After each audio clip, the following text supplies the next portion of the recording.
போலாமா?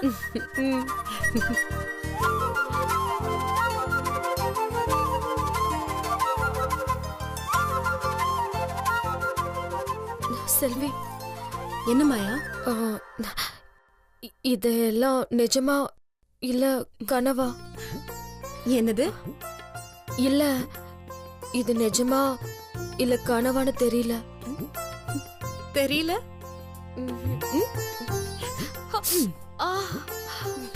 வலிக்குதுல்ல? அப்ப நிஜம்தான்.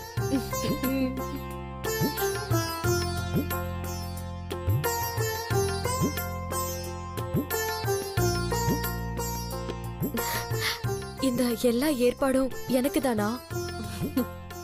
எல்லாமே உனக்கு தான் மாயா. எதுக்கு செல்வி இதெல்லாம்? என்ன கேள்வி மாயா இது? உன் வயித்துல வளர்ற குழந்தை நல்லபடியா பிறக்கணுங்கிறதுக்காக தான் இந்த ஏற்பாடெல்லாம். நான் உனக்கு செஞ்ச துரோகத்துக்கெல்லாம் உன் முன்னாடி நிக்கிறதுக்கு கூட எனக்கு தகுதி இல்ல. அப்படிப்பட்ட எனக்கு நீ இப்படி எல்லாம் செய்யணுங்கிற அவசியமே இல்லையே செல்வி. ஐயோ, மறுபடியும் ஆரம்பிச்சிட்டியா? ஒரு விஷயத்த நல்லா புரிஞ்சுக்கோ மாயா. மாசமா இருக்கிற பொண்ணுக்கு செய்ய வேண்டிய முக்கியமான சடங்கு இது. இதுவும் உன்னோட வீடு தானே. நான் ஒன்னும் வெளியாள் இல்லையே. அதுவும் இல்லாம உன் வயித்துல வளர்ந்துட்டு இருக்கிறது சந்தோஷோட குழந்தை. உனக்கு ரொம்ப பெரிய மனசு செல்வி. அதனாலதான் இப்படி பெருந்தன்மையோட பேசுற. என்னதான் இருந்தாலும் இதெல்லாம் எங்க வீட்டு ஆளுங்க எடுத்து செய்ய வேண்டிய விஷயம். என்னாலதான் உனக்கு இப்ப இந்த வீண் சிரமம். சிரமமா? எனக்கா? அதெல்லாம் ஒண்ணும் இல்ல மாயா. இல்ல செல்வி, எனக்கு தெரியும். இந்த ஏற்பாட்டெல்லாம் பண்றதுக்கு சந்தோஷையும் உங்க வீட்டு ஆளுங்களையும் ஒத்துக்க வைக்க நீ எவ்வளவு கஷ்டப்பட்டிருப்பன்னு எனக்கு தெரியும் செல்வி. சரி, எனக்கு ஒரு உதவி மட்டும் செய்றியா மாயா? சொல்லு செல்வி. கொஞ்சம் அழறத நிறுத்துறியா? அட்லீஸ்ட் இன்னைக்காவது உன் கஷ்டம், கவலை, கண்ணீர் எல்லாத்தையும் தூக்கி தூர போடு.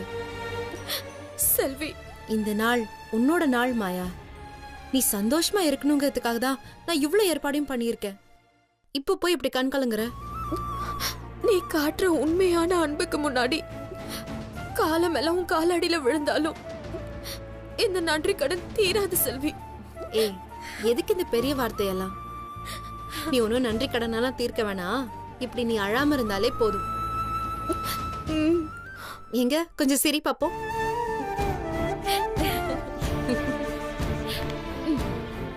நீ சிரிச்சா வயித்துல இருக்கிற குழந்தையும் சிரிக்குமா, தெரியுமா உனக்கு? அப்படியா? ஆமா மாயா.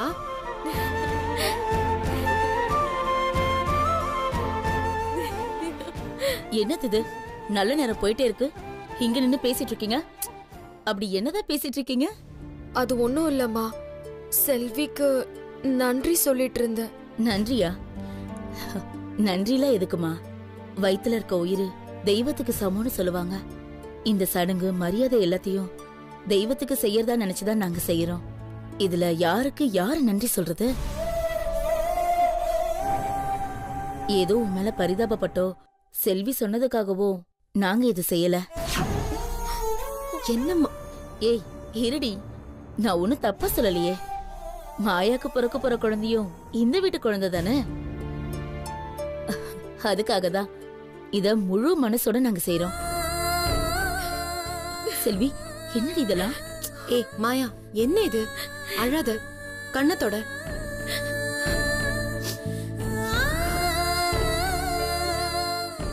என்னம்மா இது? இவள கூட்டிட்டு வருவேன்னு சொல்லிட்டு இங்க நின்னு கதை பேசிட்டு இருக்க? நல்ல நேரம் போயிட்டு இருக்குல்ல. வாங்க வாங்கம்மா, வாங்க வாங்க. வா வாங்க வா மாயா.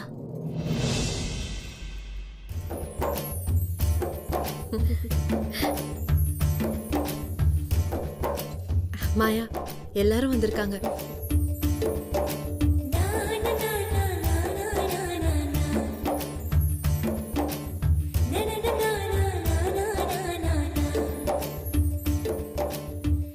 செல்வி, மாலையை போடு.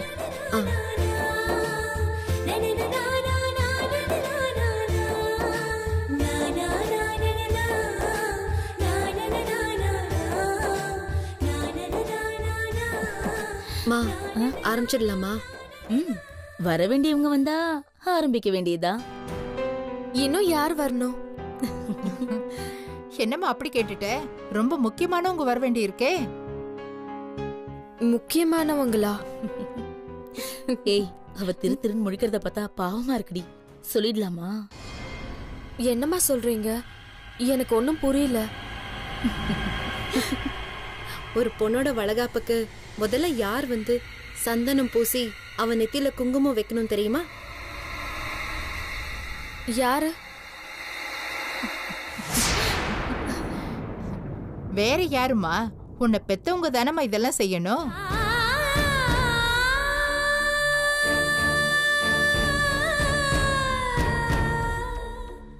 மாயா, ஏன் மாயா டல் ஆயிட்ட? உனக்காக இவ்ளோ செஞ்ச எங்களால அதை செய்ய முடியாதா? அங்க பாரு. உள்ள வாங்க.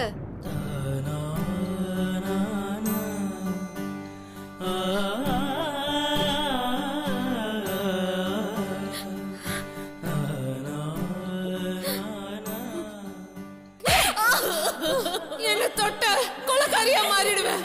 போடி, எங்க போய் செத்து தொலை. நானும் இன்னியோட உன்னை தலை புழுகிடுறேன். போடி.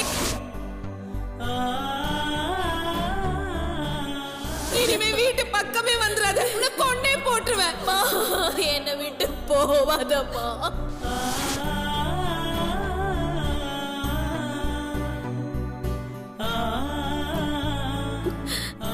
வாங்க.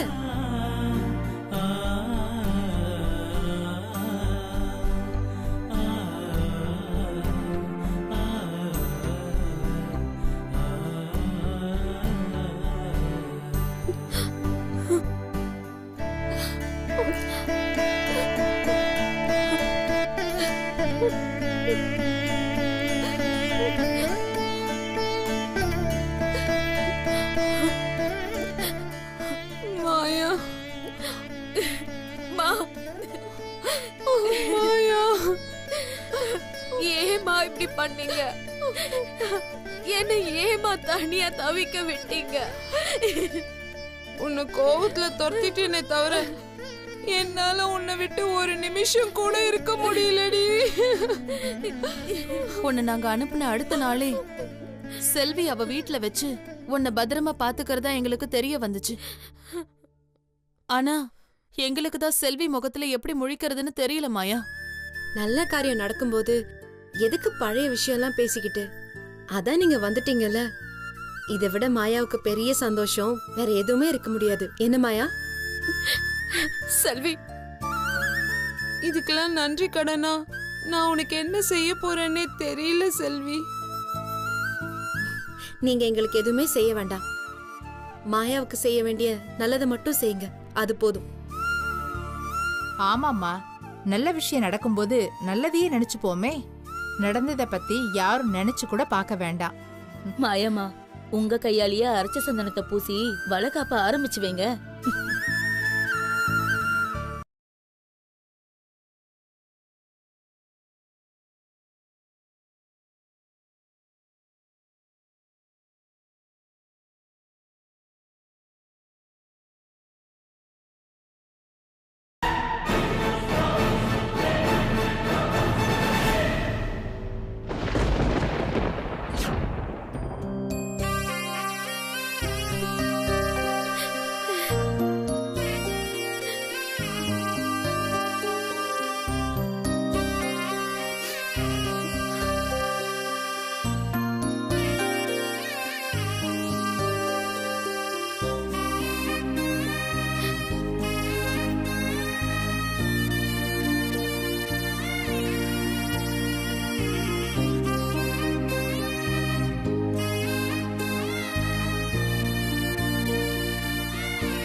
உட்காருங்க பிரபா, நான் உங்களுக்கு காஃபி எடுத்துட்டு வரேன். ராஜி, எனக்கு காஃபிலாம் வேணாங்க, உங்ககிட்ட கொஞ்சம் பேசணும். இல்ல பிரபா, நான் சொல்றேன்னு தப்பா எடுத்துக்காதீங்க. நான் உங்ககிட்ட கையில் விஷயமா பேசுறது பழகிறது இது எதுவுமே எங்க அப்பாவுக்கு பிடிக்கல. நீங்க எங்களுக்கு ஒரு நல்ல ஃபேமிலி ஃப்ரெண்டு தான். ஆனா நீங்க இதுக்கு மேல கையில் விஷயமா என்ன உதவி என்கிட்ட கேட்டாலும் என் அப்பா பேச்ச மீறி நான் உங்களுக்கு உதவ முடியுமான்னு எனக்கே தெரியல. இல்ல ராஜி, நான் இப்போ உங்ககிட்ட கையில் விஷயமா எந்த உதவியும் கேட்டு வரல. எனக்கும் கையிலுக்கும் நடுவில் எல்லாம் முடிஞ்சு போச்சு. இனி எங்களுக்குள்ள எதுவுமே இல்லைங்க. இனிமே நான் உங்களை தொந்தரவு பண்ண மாட்டேன்னு சொல்லிட்டு போலாம் தாங்க வந்தேன். நீங்கள் அவள் வாழ்க்கைக்கு செஞ்ச உதவிக்கெல்லாம் ரொம்ப நன்றின்னு சொல்லிட்டு போலாம் தாங்க வந்தேன். நீங்கள் கையில் வாழ்க்கையை காப்பாற்றின சாமிங்க. உங்களுக்கு 1000 நன்றி சொன்னாலும் பத்தாது. ரொம்ப நன்றிங்க. நான் வரேன்.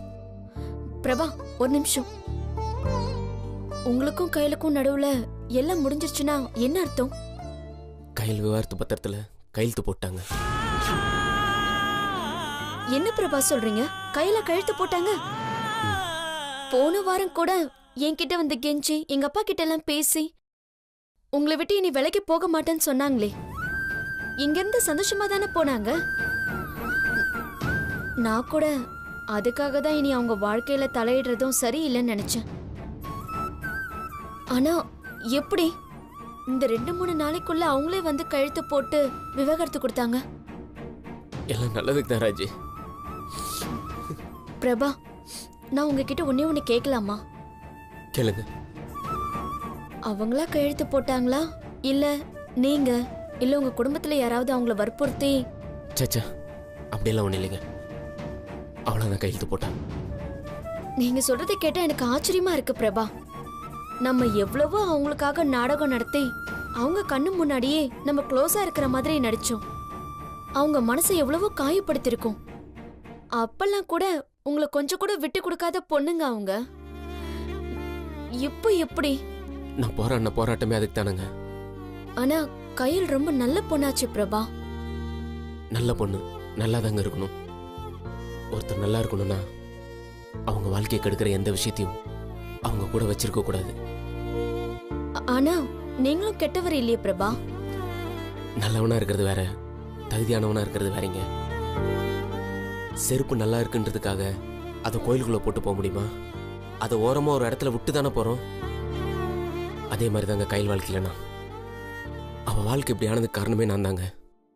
பெரியவங்களா பார்த்து ஏதோ ஒரு அவசரத்துல குடும்பமான போயிடக்கூடாதுன்னு அவசரமா ஒரு நல்லா படிச்ச பொண்ணை எனக்கு போய் கல்யாணம் பண்ணி வச்சிட்டாங்க. ஆனா வாழ்க்கைன்றது வாழ்ந்த ஒன்னதாங்க. அது சரியா தப்பான்னு தெரியுது.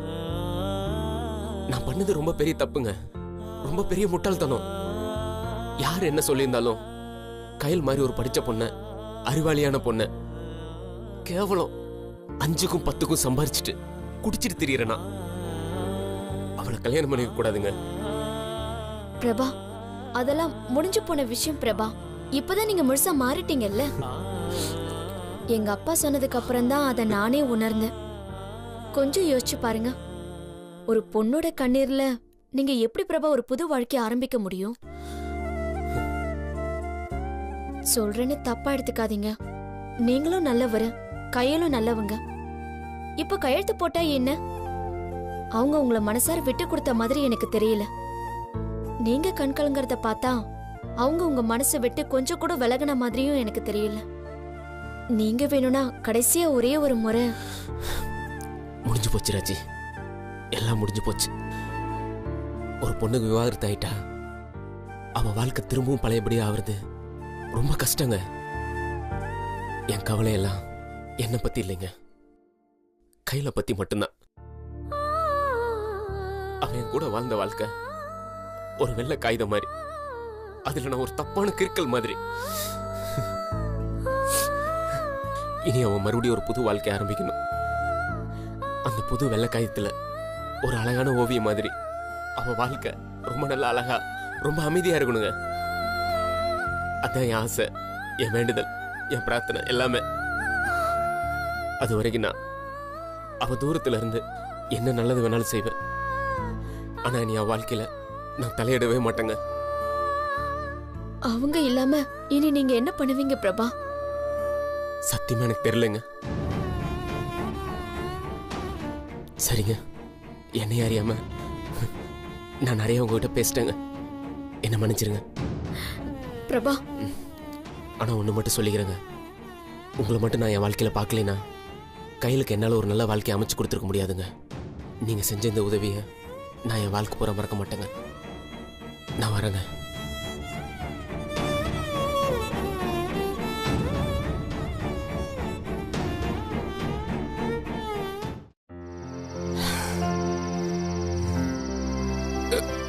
டே பிரபா, வந்ததுலேருந்து பேசவே மாட்டேற, இப்படி குச்சினே இருக்கிற.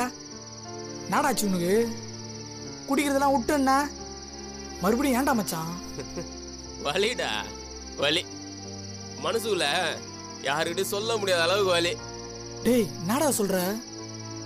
ஆமா மச்சா, நான் சொல்லவே இல்லை. கடைசி வரைக்கும் அவதான் என் உயிர்னு அவகிட்ட நான் சொல்லவே இல்லைடா. ஒரு வார்த்தை கூட அவகிட்ட நான் அன்பா பேசவே இல்லைடா. அப்படியே ஒரு மனசாட்சி இல்லாத மிருகம் மாதிரி அவளை நான் நல்லா அளவிட்டு கஷ்டப்பட்டு எப்படியோடா அவளை அந்த விவாகரத்து பத்திரத்துல கையெழுத்து போட வச்சிட்டேன். எது? கையில விவாகரத்து பத்திரத்துல கையெழுத்து போட்டலாம்? என்னடா சொல்ற? அவ கையெழுத்து போட்ட நிமிஷம் எனக்கு எப்படி இருந்துச்சு தெரியுமாடா? சும்மா அப்படியே ஒரு கத்தி எடுத்து என் நெஞ்சில சதக் சதக் சதக்குன்னு குத்துற மாதிரி இருந்துச்சுடா. செத்துட்டேன்டா, அப்படியே செத்துட்டேன். அவன் இனிமே என் வாழ்க்கையில இருந்து பிரிய போறான்ற அந்த ஒரு நிமிஷம் இருக்கு பாரு.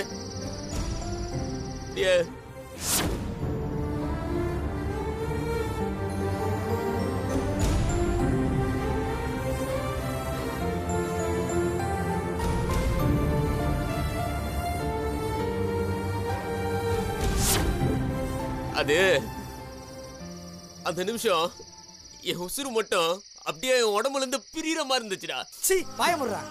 பெரிய தியாகி இவரு. கட்டண பொண்டாட்டிகிட்ட கையெழுத்து வாங்கிட்டு நிரந்தரமா பிரியறாராம். லூசாடா நீ? கையில தான் உன்னை அவ்வளவு விரும்புறால, உன் மேல எவ்வளவு அன்பு வச்சுக்கிறான்னு உனக்கே தெரியும். அப்புறம் ஏன்டா மாப்பிள்ள இப்படி முட்டாள்தனமா பண்ற? டேய், அப்படி ஒன்று பேசாதடா. கையில ரொம்ப படிச்ச பொண்ணுடா. நான் ஒரு பரதேசி பட்டியாடா. அவளோட தகுதிக்கும் படிப்புக்கும் ஏற்ற மாதிரி அவன் நல்லா வாழணும்னா அவன் இந்த படிக்காத முட்டால பிரிஞ்சுதான்டா ஆகணும். அதான் விதி. விதியாவது மண்ணாவது. அவன் தன்னை அன்பா பாத்துக்க பொண்டாட்டி கிடைக்காம சாவறான். நீ அவன் மனசை உடைக்கிறன்னு பேசி அந்த பொண்ணை சாவடிச்சிட்டியாடா. ஆமாண்டா, அந்த வழியை தான் என்னால தாங்க முடியல. அவ அந்த கையெழுத்த போடும்போது அப்படியே கதறி கதறி என் கண்ணு முன்னாடியே அழுதாடா. எனக்கு வாழ்க்கைனா என்னன்னு சொல்லி கொடுத்தேன் என் கையில, எனக்கு பொறுப்புனா என்னன்னு சொல்லி கொடுத்தேன் என் கையில, என்ன ஒரு மறுபடியும் மனுஷனாக்கி எனக்கு ஒரு மறுஜென்மம் கொடுத்தேன் என் கையில.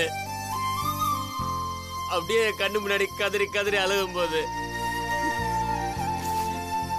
என்னால அவனுக்கு ஒரு ஆறுதலா ஒரு வார்த்தை கூட சொல்ல முடியலடா. ஏய், அவளுக்காக நான் என் உசிரியா கொடுப்பேன்டா.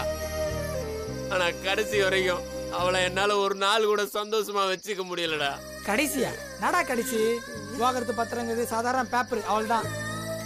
அதுக்கும் புருஷன் பொண்டாட்டி மனசுக்கும் எந்த சம்பந்தமும் கிடையாது.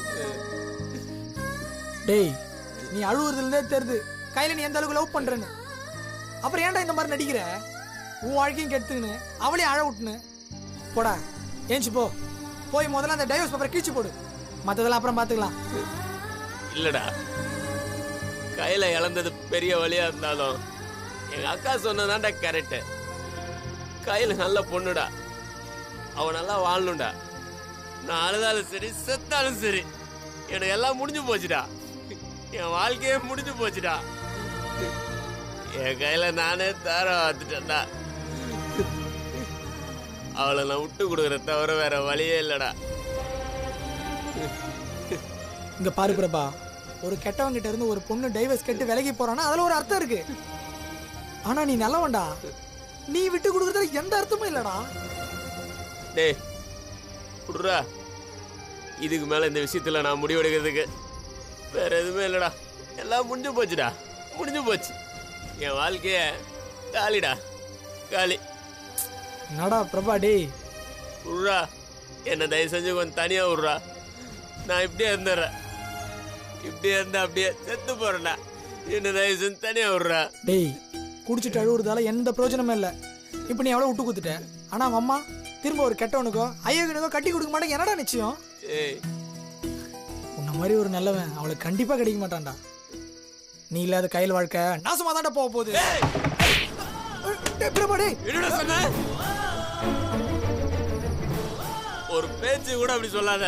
அவன் நல்லா இருப்பா. நான் இல்லாத வாழ்க்கை நல்லா தான் இருக்கும். நீ வேணா பாடுறா, கையில எவ்வளவு சந்தோஷமா வாழ போறான்னு. ஆனா ஒன்றா, உன்ன மாதிரி ஒரு நல்லவனையும் பார்க்கல, உன்ன மாதிரி ஒரு முட்டாளையும் பார்த்தது இல்லடா. என்ன வேற என்னடா பண்ண சொல்ற? வேற என்ன பண்ண சொல்ற?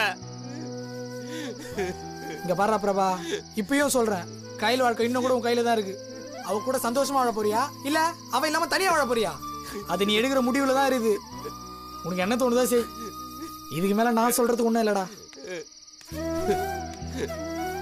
கையில வேற என்ன பண்றதுன்னு எனக்கே தெரியல. கையில